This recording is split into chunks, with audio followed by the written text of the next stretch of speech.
नमस्कार दोस्तों, UP triple SC video री एग्जाम की परीक्षा को ध्यान में रखते हुए यहां आज हम आपके लिए लेकर आए हैं रीजनिंग के अंतर्गत वेन डायग्राम और सारणी ग्राफ का भी एक प्रश्न जो कि वीडियो के 2018 की परीक्षा में पूछा गया है। इन प्रश्नों को देखिए हम लोग कैसे हल कर सकते हैं आसानी के साथ। तो पहला वेन डायग्राम का ये जो प्रश्न है इसको हम लोग ले लेते हैं।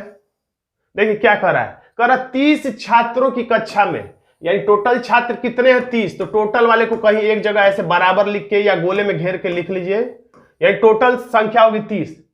कक्षा में 15 छात्र मराठी बोल सकते हैं, तो आप ऐसा वृत्त बना लिया करिए। 15 छात्र जो है, थोड़ा सा अच्छा सा बना ले, 15 छात्र जो है मराठी बोल सकते हैं। कितने छात्र? 15, तो यहां पे हम लोग लिख लिए 15। 17 जो है हिंदी बोल सकते हैं, तो 17 हम लोग बना लिए। हिंदी बाहर लिखना है, मराठी हमने बाहर लिखा है, सही आप भी बाहर लिखेगा। यानी टोटल संख्या दिखा रहा है, यानी हिंदी में जितने रहेंगे टोटल 17 से ज्यादा नहीं रहेंगे इस पूरे वृत्त के भीतर जोड़कर। अब मराठी के इस पूरे वृत्त में जोड़कर कोई भी 15 से ज्यादा इस पूरे वृत्त के अंतर्गत नहीं होना चाहिए। ये वाले क्षेत्र को लेकर 15 होना चाहिए, और इसमें भी 17 हिंदी को लेकर, ये वाले कॉमन क्षेत्र को लेकर 17 से ज्यादा नहीं होना चाहिए। और 13 अंग्रेजी बोल सकते हैं, तो अंग्रेजी को भी हम लोग बना लेते हैं। 13 जो है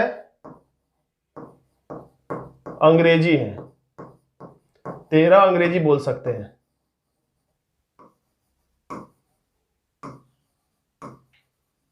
अब देखिए, यानी कि अंग्रेजी में इस पूरे वृत्त में 13 से ज्यादा नहीं होना चाहिए, ये इसका मतलब है। 5 छात्र ऐसे हैं जो अंग्रेजी और मराठी दोनों बोल सकते हैं, तो अंग्रेजी मराठी के लिए कॉमन क्षेत्र कौन है? ये मराठी और ये अंग्रेजी, यानी ये पूरा क्षेत्र क्या है?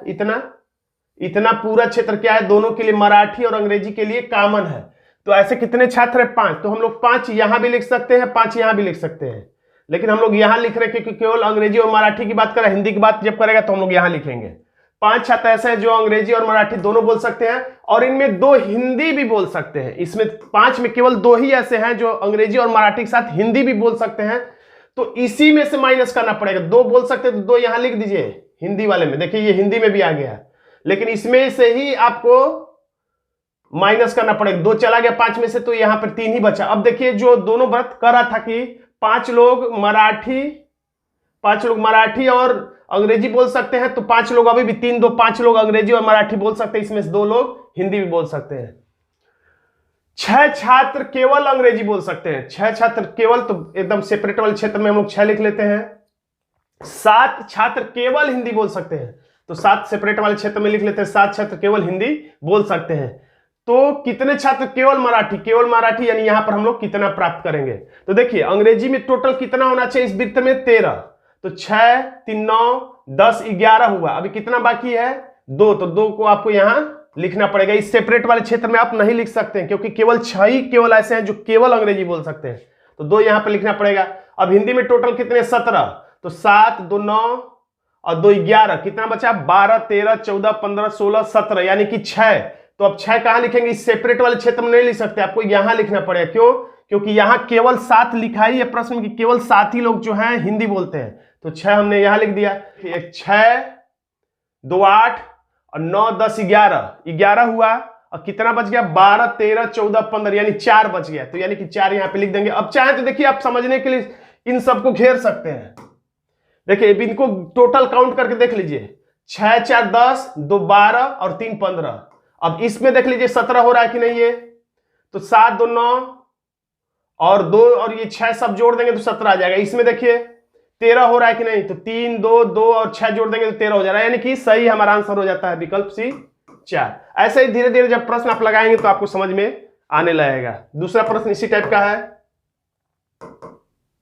कह छात्रों की एक निश्चित समूह में ट्रेन से यात्रा कर रहा था, 30 छात्रों के पास मोबाइल है, तो बना लेते हैं हम लोग।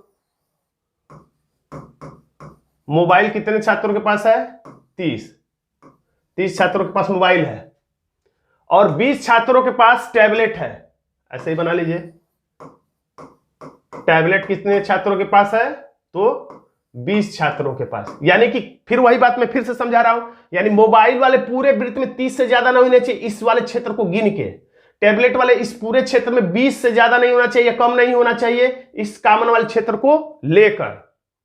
अब 15 छात्रों के पास मोबाइल फोन के साथ साथ टैबलेट भी है, यानी कि 15 छात्र कहां रहेंगे? इस कॉमन वाले क्षेत्र में, इस कॉमन वाले क्षेत्र में हम लोग रख देंगे। अब जब 15 30 टोटल इसमें आएंगे तो 15 इधर है, तो इधर कितने बच गए? 15, क्योंकि मैंने बताया था टोटल संख्या इस वृत्त में कितनी हो जानी चाहिए? 30, तो 15 15 30 हो गया। अब इस वृत्त में कितनी टोटल संख्या होनी चाहिए? 20, तो 15 इधर है तो यानी कि 5 इधर होगा। अब देखिए 15 और 5 ये 20 20 में हो गया, और 15 15 इसमें 30 भी हो गया।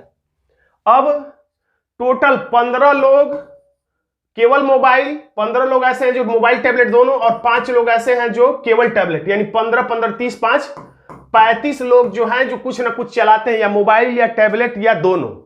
तो देखिए यहां पर ये पूछ रहा है कि यात्रा करने वाले कुछ छात्रों की कुल संख्या क्या है।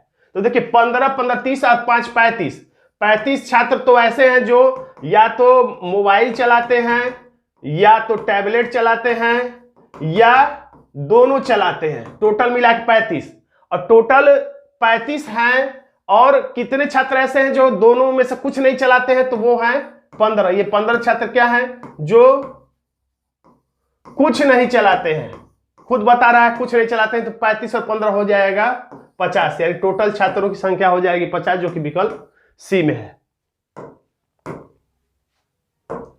अब देखिए ये चार्ट से संबंधित प्रश्न है। इसमें पूछ रहा है उपयुक्त ग्राफ का निरीक्षण करें और पिछले कुछ वर्षों के लिए एक विद्यालय कक्षा 10 और 11 के परिणामों की जानकारी देता। किस वर्ष में दोनों कक्षाओं में उस विद्यालय ने सर्वश्रेष्ठ प्रदर्शन किया? दोनों कक्षाओं यानी 10 और 11 में दोनों में सर्वश्रेष्ठ प्रदर्शन किस वर्ष किया गया? तो देखिए 5 6 में यहीं तक सीमा है, 5 6 में यहीं तक सीमा है। 6 7 में कक्षा 10 का तो यहां आया है, लेकिन 11 का एकदम यहीं रुक गया है, तो ये भी ज्यादा नहीं कहलाएगा। 7 8 में यहां तक दोनों का बराबर है।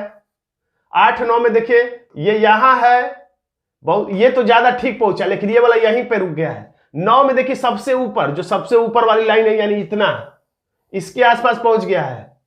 कक्षा 10 का भी और 11 का तो इससे ऊपर ही पहुंच गया, यानी सबसे ज्यादा कहलाएगा कक्षा 9 10 10 और 11 का 2009 और 10 में, यानी हमारा आंसर हो जाएगा विकल्प बी।